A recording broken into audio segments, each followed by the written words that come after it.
আমার মায়ের হাতের স্পেশাল মাছের মাথা দিয়ে লাউ ঘন্ট। এইভাবে যদি তোমরা বাড়িতে ট্রাই করো তাহলে কিন্তু খেতে দারুণ লাগবে। গরম গরম ভাতের সাথে এই লাউ ঘন্টটা খেতে কিন্তু এক কথায় একদম জমে যাবে। বাই দ্য ওয়ে, আমার মায়ের রান্নাঘর মনিকা কুকিং কিচেনের আরও একটা নতুন পর্বে নতুন একটা রেসিপিতে তোমাদের সকলকে স্বাগত। আশা করি সবাই খুব ভালো আছো। তাহলে বন্ধুরা, আজকে কিন্তু মা তোমাদেরকে শেখাবে মাছের মাথা দিয়ে লাউ ঘন্ট রেসিপি। এত সুস্বাদু এই রেসিপিটা কিভাবে কম সময়ে আর খুবই সহজে তোমরা করে ফেলতে পারবে, সেটাই কিন্তু আজকে মা তোমাদেরকে শেখাবে। তবে তার জন্য ভিডিওটা কিন্তু শুরু থেকে শেষ অবধি একদম মন দিয়ে দেখতে হবে। আর শুধু তাই নয়, রান্নাটাকে সুস্বাদু করার জন্য ভিডিওতে থাকছে অনেক ধরনের টিপস অ্যান্ড ট্রিক্স। সো চলো ভিডিওটা শুরু করা যাক।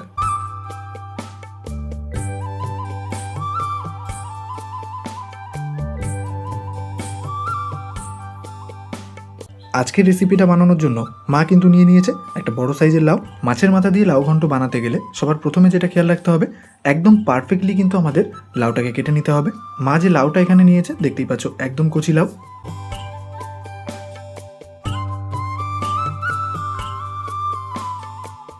তো বন্ধুরা, এখানে কিন্তু লাউয়ের হাফ অংশটা মা ব্যবহার করবে। তো তারপর মা হাফ লাউটাকে মাছ বরাবর কেটে নিল, দেখতেই পেলে। এবারে কিন্তু লাউটাকে মা কেটে নিয়ে সাইজে ছোট করে নেবে। তো তারপর কাজ হলো লাউয়ের খোসাগুলোকে একদম ফ্রেশ করে ছাড়িয়ে নিতে হবে। আর তোমরা তো যারা আমাদের ভিডিও দেখো তারা তো জানোই, মা কিন্তু বেশিরভাগ সবজিরই কোনো কিছুই ফেলে না। আর এই লাউয়ের চোখলা দিয়েও কিন্তু অসাধারণ অসাধারণ সব রেসিপি হয়। তোমরা যদি কোনো রেসিপি জানতে চাও তাহলে নির্দ্বিধায় কমেন্টে জানাবে। আর ঠিক সেই কারণেই কিন্তু মা লাউয়ের চোখলাগুলোকে দেখতেই পাচ্ছ পাশে একদম যত্ন করে রেখে দিচ্ছে। লাউয়ের খোসাটাকে একদম ফ্রেশ করে ছাড়িয়ে নেওয়ার পর একবার মতো লাউটাকে ভালোভাবে ধুয়ে নিয়ে এবারে কিন্তু লাউটাকে মা কেটে নেবে। তো চলো, মাছের মাথা দিয়ে লাউ ঘন্টর জন্য একদম পারফেক্টলি কিভাবে মা লাউটাকে কেটে নিচ্ছে সেটাই আমরা দেখে নেব।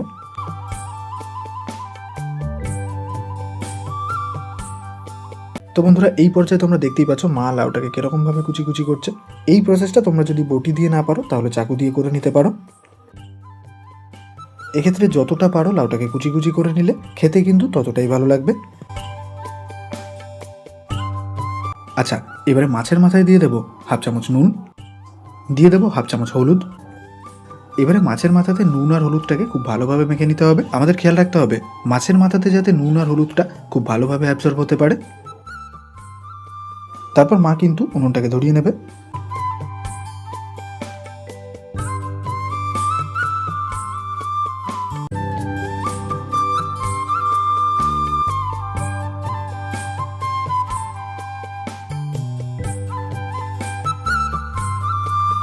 এরপর কড়াইটা গরম হয়ে এলে মা কিন্তু দিয়ে দেবে বেশ খানিকটা পরিমাণ সাদা তেল।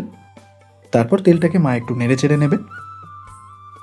তেলটা ভালোভাবে গরম হয়ে এলে এবারে কিন্তু মাছের মাথাগুলোকে মা কড়াইতে দিয়ে দেবে।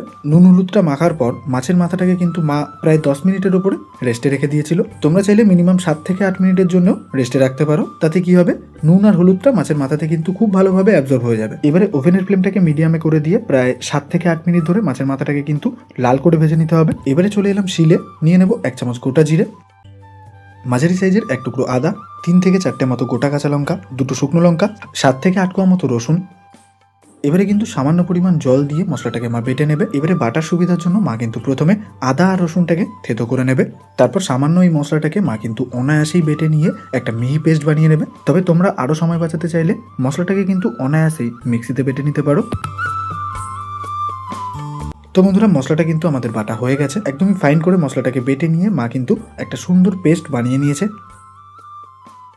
তো চলো তোমাদেরকে একদম কাছ থেকে একবার দেখিয়ে দিই যে মশলাটা কিরকম বেটেছে মা।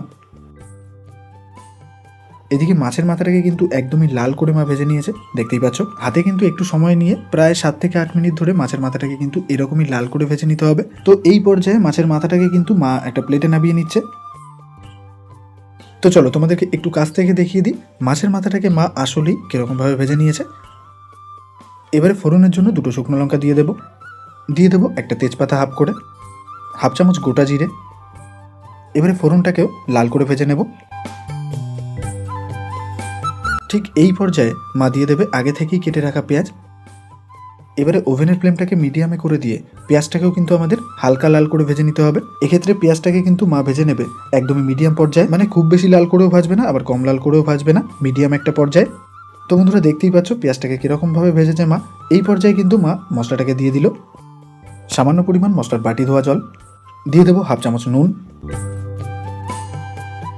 1 চামচ মতো হলুদ দিয়ে দেবো, প্রায় 1 চামচ মতো চিনি, এবারে এই পর্যায়ে মা কিন্তু দিয়ে দেবে আরও কিছুটা পরিমাণ সাদা তেল। এবারে তোমাদের মনে হয়তো প্রশ্ন আসতে পারে যে এই পর্যায়ে তেলটা আমরা কেন দেব।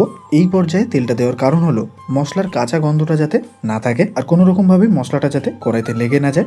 তবে তোমরা চাইলে কিন্তু তেলটাকে পরেও দিতে পারো, মানে যেই পর্যায়ে মশলাটা কড়াইয়ের গায়ে লেগে যাবে এরকম ভাব, সেই পর্যায়েও কিন্তু তেলটা দিতে পারো। কিন্তু সেই পর্যায়ে দিলে তেলের যে কাঁচা গন্ধ সেটা পাওয়ার সম্ভাবনা থেকে যায়। তো এবারে আমাদের কাজ হলো ওভেনটাকে মিডিয়াম ফ্লেমে করে দিয়ে 6 থেকে 7 মিনিট ধরে মশলাটাকে একদম পারফেক্টলি আমরা কষিয়ে নেব।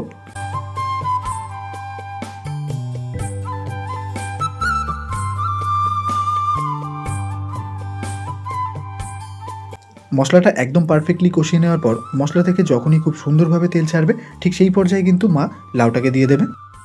এবারে ভালোভাবে নেড়ে চেড়ে মশলার সাথে লাউটাকে ভালোভাবে মিশিয়ে নিতে হবে। এবারে 5 থেকে 6 মিনিটের জন্য ঢেকে দিয়ে রান্নাটাকে মা কুক করে নেবে।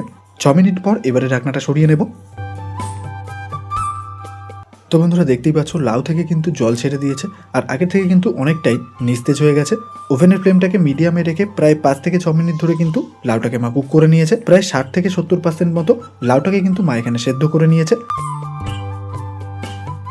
তো ঠিক এই পর্যায়ে ভাজা মাছের মাথাগুলোকে কিন্তু মা লাউয়ে দিয়ে দিল।